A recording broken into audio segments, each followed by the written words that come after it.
going to be interesting. I had a great conversation with Peter Kosak yesterday, and it really does exemplify what he and GM are doing of how even an old line, 100-year-old company can think very differently and reinvent itself in the age of convergence, in the age of sharing, in the age of sustainable mobility. So here to talk about that is the Executive Director of Urban Mobility at GM. Please welcome Peter Kosak.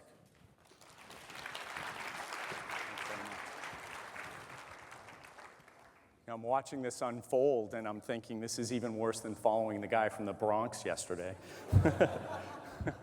But it was very cool. I'm going to talk about rapid change in the auto sector. And to do that, I'm going to have to convey significant change over a period of time. And I'm going to start off by maybe giving you a laugh and showing an image which certainly illustrates change from a number of different perspectives. So everyone in this room has pictures like this squirreled away somewhere. You're just not dumb enough to show them to big rooms full of people.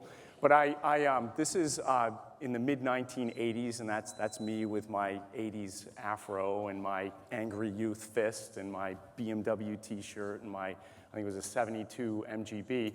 And, you know, the first thing, just so you know where I'm coming from, I mean, I love autos. I love the auto industry. I mean, I was pushing Hot Wheels around braided rug tracks, you know, in my home as a 3- and 4-year-old. And so it's something that's in my bones and has been, you know, since I can remember. But secondly, I want to make a point about the auto industry generally. So when this picture was taken, it was like the summer of 1985, and I was just getting ready to go off to my last semester of engineering grad school, and also to interview for my first job. And I knew that I was going to go into either automotive or the aircraft industry, and that was a really big deal back then because we didn't have Skype and we didn't have emails and we couldn't text and talk on cell phones. I mean, we wrote letters. So I knew when this picture was taken, I was leaving behind my family and my friends and everything that I had grown up with. So I did interview with automakers and aircraft manufacturers, and I chose to go into auto. That's shocking. But I chose General Motors, and the reason that I did that was because General Motors had just built the largest automotive wind tunnel in the world. And for me, that was awesome. I mean, you know, I was a young engineer, and I wanted to work for a company that was deeply committed to technology. And remember, at this time in the mid-'80s, aerodynamics was free fuel economy. So the effort to develop aerodynamics was very, very strong at that time. And so this was the largest automotive wind tunnel, and it still is. And for me to be able to develop and test in this wind tunnel was magnetic for me. So I joined the company, but I guess my first point is this was a very different time. I mean, at that time, all of the innovation and all of the technology that auto companies could muster were targeted at the car, in the car. So it was powertrain systems, chassis systems, you know, lighting, controls and displays, seating. Everything was in the car. But now it's very different. A lot of our effort goes beyond the car now. A lot of it is surrounding in the form of connectivity. And when General Motors introduced OnStar in 1996, I was stunned. It was such a left-hand turn for me. It was introduced, I think, as innovative services in motion. And I remember, I think it was James Healy from the Chicago Tribune described it as a guardian angel.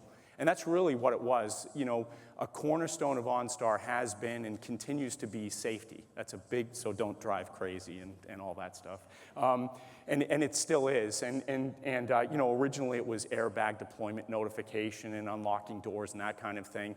And then we introduced advanced crash notification, and that was a way to take data out of the car, basically telemetry data, to determine the severity of an impact and the nature of an impact so that you could get first responders good information about what they were going to face when they arrived at a crash scene. Was the occupant belted, and where did the hit occur, and how severe was the hit, and all of that. And we've continued to do research in that area with doctors from the University of Michigan to make these algorithms more predictive and all. But over time, it grew into concierge services, and we introduced Remote Link in 2010 with the Chevy Volt, and that's an app that allows you to execute basic functionality in the car, unlock doors and start it and that kind of thing. It allows you to get information out of the car, what's the state of charge and tire pressure and a bunch of other diagnostics. We since have blown that across the portfolio, and I think in the first half of this year, there were like 50 million interactions with Remote Link. So it's having a big impact on owners and their ability to get information and control a vehicle. Since then, last year, we introduced 4G LTE in the US, this past summer in Europe, and just this month, 4G LTE connectivity, which is a fast, big pipe for a car in China. I think in the 19 years that OnStar has existed, there have been like 1 billion interactions with consumers. But just like the emphasis on technology was in the car, when I joined the company 30 years ago, to this point, largely OnStar has been dedicated to the ownership experience and adding value to the ownership experience in a company that has been pursuing a design, build, sell, hopefully engender loyalty business model for 100 years. But increasingly now, it's getting into new areas that treat transportation more as a service. And the hallmark characteristics of transportation as a service is providing access and options in a user experience that's as frictionless as you can get. So in this slide and in the next two, I'm going to kind of build a system around this concept of access, options, and user experience, and close the system around the things that we're working on to enable this kind of service going forward. So the first of those is the pillar that you see on the left, and this is exactly what you'd expect to see from an automaker. It's a portfolio of vehicles. Today we'd go from the Chevy Spark or Opel Karl up to full-size trucks and all. But obviously electrification is a very big emphasis. In fact, advanced propulsion generally, even into fuel cells. But you also see us getting into solutions that are targeting first mile, last mile solutions for intermodal, heavily congested urban environments. So bikes and minibuses. These are all things that we're working on now. And at a business conference earlier this month, we said as much and it shouldn't be a surprise when you have deep development capability in structures and material science and manufacturing and aesthetic design. Electrification, batteries, motors, power electronics, doing something like an electric bike is a natural, and clearly that's an exploding opportunity space. And then finally, there's autonomous, and that's a whole separate topic, and the magnitude of autonomous is something that's going to disrupt probably more than anything else. Second area is how do you deliver the service? So, what are the services of business to consumer or peer-to-peer or commuter pooling, et cetera? And then what are the access points? Are you targeting a city, or are you targeting a residential complex, or are you looking at campus, even brand-based communities, and then parking?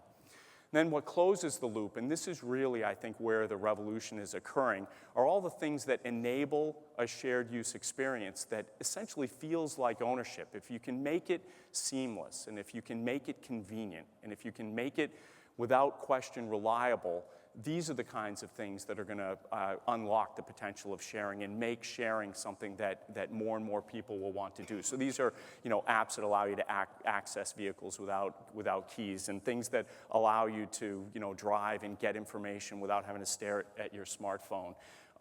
So this is the way that we're looking, and this is kind of a strategic game board for us. You make selections as you stand up different products that are essentially combinations of these. So I want to talk quickly about 3 examples. 3 different continents, 3 different examples. So this is in New York City. Just in July, we stood up a vehicle sharing program for residents of a Stonehenge building on 48th Street. And this was access to mobility as an amenity. So with your rent, you get so many hours, and then beyond that, you pay by the hour or you pay by the day. Because parking is such a big pain point in Manhattan as well, we partnered with Icon Parking. They have about 200 all-valet parking garages south of 110th Street. And so this is essentially providing, in New York, young professionals living in this building access to mobility. And in New York, the practicality of owning a vehicle is low now. I mean, insurance and parking rates are driving down ownership. So this is a way to provide access, occasional use when people actually need it.